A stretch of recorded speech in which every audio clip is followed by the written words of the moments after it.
नमस्कार दोस्तों। हिंदू पंचांग के हिसाब से अभी फाल्गुन मास चल रहा है। फाल्गुन मास एक बहुत बड़ा और महत्वपूर्ण समय रहता है अपने जीवन से नकारात्मकता को दूर करने के लिए, अपने जीवन को पॉजिटिव बनाने के लिए और साथ ही साथ अच्छी चीजों में अपने आप को इन्वॉल्व करने के लिए, गलत चीजों से अपने आप को दूर करने के लिए। कहते हैं कि अगर किसी को कोई बहुत बड़ी लत लगी हुई है, कोई बहुत बड़ा किसी के साथ कोई नेगेटिविटी हुई है, तो वहां पर उस दौर से बाहर आने के लिए, उस लत से अपने आप को दूर करने के लिए फाल्गुन मास एक बहुत बड़ा महीना माना जाता है। और अगर व्यक्ति इस फाल्गुन मास में कठिन परिश्रम करके, कठिन तप करके अपने आप को उन चीजों से दूर करने का प्रयास करे, तो वो डेफिनेटली अपने आप को इन सारी गलत चीजों से दूर करते हुए अच्छी दिशा में आगे बढ़ाता हुआ नजर आता है। नकारात्मकता से सकारात्मकता की तरफ आने का एक महत्वपूर्ण महीना है फाल्गुन मास। फाल्गुन मास में हम त्योहारों को भी सेलिब्रेट करते हैं और भगवान की भक्ति भी करते हैं। शिव जी की आराधना के साथ ही हम सभी ने महाशिवरात्रि के पर्व को मनाया और अब हम बेसब्री से इंतजार कर रहे हैं होली के त्योहार का।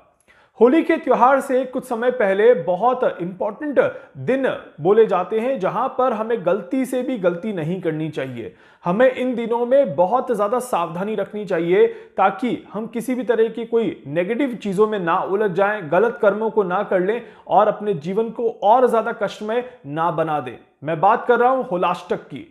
मैं रोहन शर्मा ज्योतिष एंड वास्तु के इस चैनल पर आज आपको बताऊंगा कि होलाष्टक कब से लग रहे हैं और होलाष्टक में आपको कौन सी चीजें करनी चाहिए और किन चीजों को करने से पूरी तरह से बचना चाहिए। होलाष्टक होली के त्योहार से 8 दिन पहले की अवधि को कहा जाता है होलाष्टक। इस बार होलाष्टक की जो शुरुआत हो रही है ये 7 मार्च 2025 से हो रही है। 7 मार्च 2025 से होलाष्टक की शुरुआत होगी और 13 मार्च 2025 होलिका दहन के साथ ही होलाष्टक पूरी तरह से समाप्त होगा। होलाष्टक में आप सभी को कौन कौन सी चीजें करनी चाहिए, पहले इस पे फोकस कर लेते हैं। उसके बाद मैं आपको बताऊंगा कि किन चीजों को पूरी तरह से अवॉइड करना चाहिए।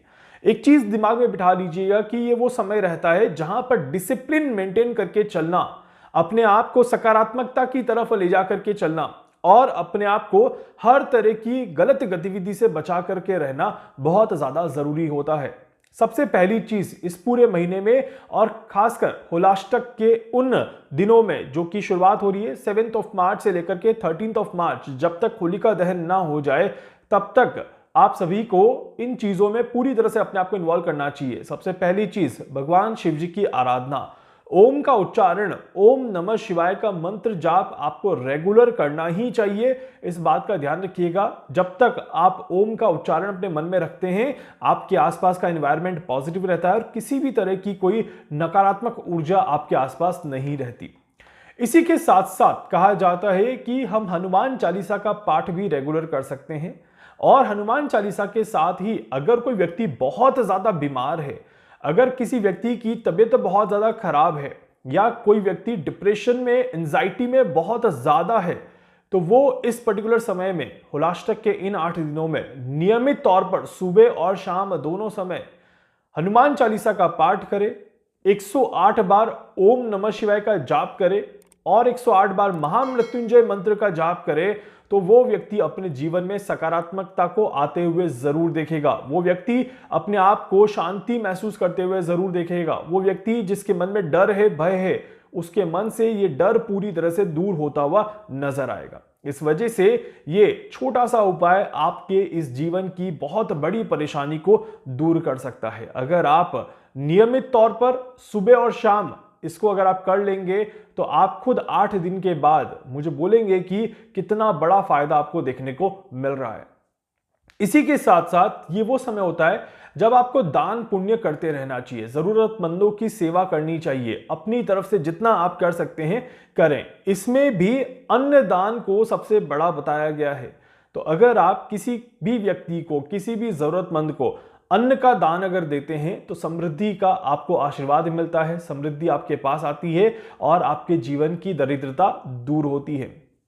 अन्न के साथ ही आप भोजन का दान भी कर सकते हैं, मतलब कि खाना बना करके भी खिला सकते हैं और सूखा खाना भी आप दान में दे सकते हैं। कपड़े का दान भी आप कर सकते हैं और किसी व्यक्ति को कोई सामान दिला करके देते हैं तो वो भी एक दान में काउंट किया जाएगा, जो आपके लिए अच्छा रहता है।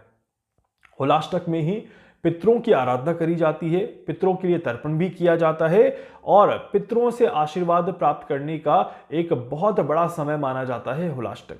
तो इसीलिए इस समय में अपने पितरों को याद करते हुए उनसे भी आशीर्वाद प्राप्त करने का प्रयास जरूर करें। उनके नाम से भी किसी तरह का कोई दान पुण्य आप जरूर कर लें। इसी समय में अपने जीवन में किसी भी तरह की कोई परेशानी चल रही है, शनि की साढ़े साती हो गई, काल सर्प दोष हो गया, पितृ दोष हो गया, मंगल दोष हो गया, या फिर ग्रहों की अशांति आपको देखने को मिल रही है, इस समय में आप ग्रह शांति करवा सकते हैं। मतलब कि अपने ग्रहों की पूजा करवा सकते हैं, किसी दोष का निवारण आप इस समय में ले सकते हैं। यह आपके लिए बहुत अच्छा रहेगा।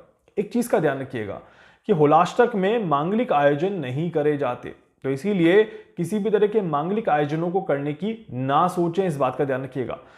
होलाष्टक एक आध्यात्मिक समय है। इस समय में जो भी चीजें करेंगे वो शांति से, कम लोगों के साथ और चुपचाप बिल्कुल आध्यात्मिक तौर पे उसको कर लिया जाएगा, ना कि उसका बहुत ज्यादा सबको बता के किया जाए। इस बात का ध्यान रखिएगा। अब आपको क्या कुछ नहीं करना है उसको आप नोट कर लीजिएगा ताकि आप गलती ना करें। कहते हैं कि होलाष्टक के दौरान वैवाहिक संबंध नहीं बनाए जाते, मतलब कि शादी नहीं करी जाती, रोका नहीं किया जाता, सगाई नहीं की जाती। इसी के साथ साथ गृह प्रवेश नहीं किया जाता, किसी भी तरह का मुंडन संस्कार नहीं किया जाता, किसी भी तरह का नामकरण संस्कार नहीं किया जाता। इस बात का ध्यान रखिएगा। तो इसीलिए होलाष्टक में इन चीजों को करने से आपको बचना है। इसके अलावा होलाष्टक के समय में घर का निर्माण शुरू नहीं किया जाता, घर की नींव को नहीं खोदा जाता होलाष्टक के समय में। इस बात का भी विशेष तौर पर ध्यान रखिएगा। कहते हैं कि होलाष्टक के समय में किसी जरूरत चीजों की खरीदारी से आपको पूरी तरह से बचना चाहिए।